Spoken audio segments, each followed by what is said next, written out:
Hey guys, I'm over here changing a coil pack out on my B5 S4. I was getting a multiple random misfire code, and I've determined that it's cylinder 3 throwing misfire. 99% of the time when you have a misfire, it's a coil pack on these cars.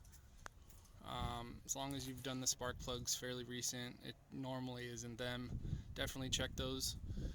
But one thing to note is when you're changing these ignition coils over, they don't come with the rubber seal that goes around the perimeter here.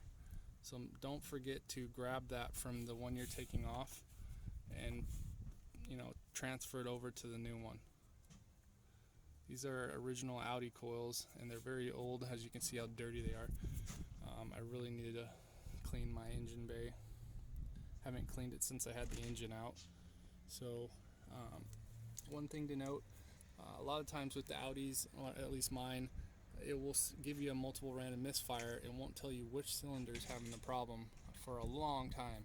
I could drive around for a month and it doesn't tell me which cylinder is misfiring.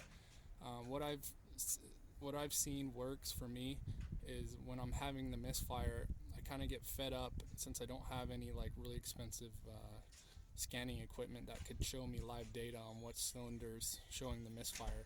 What I do is when I'm having the misfire, I'll put my foot in the gas a little bit more for like a second or two, maybe like 2 or 3 seconds, so really get the car misfiring for one solid event, and then it will put a code. It will tell you which cylinder is having the problem. In this case, it's giving me cylinder 3. Cylinder 3 is right here on the passenger side. Sorry for all the noise, my neighbor's making noise. But it's tricky to get to.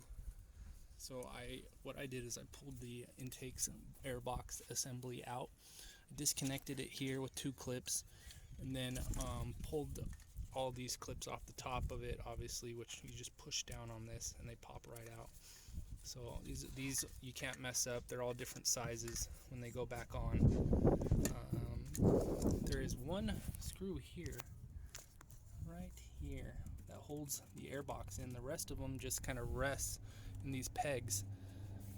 So it comes straight up. You just got to finagle all this stuff out of the way, pull the box straight up, and then you have clear access to cylinder 3, which is great. So I'm going to go ahead and replace that. A lot of people replace all of these at the same time with the 2.0 coils.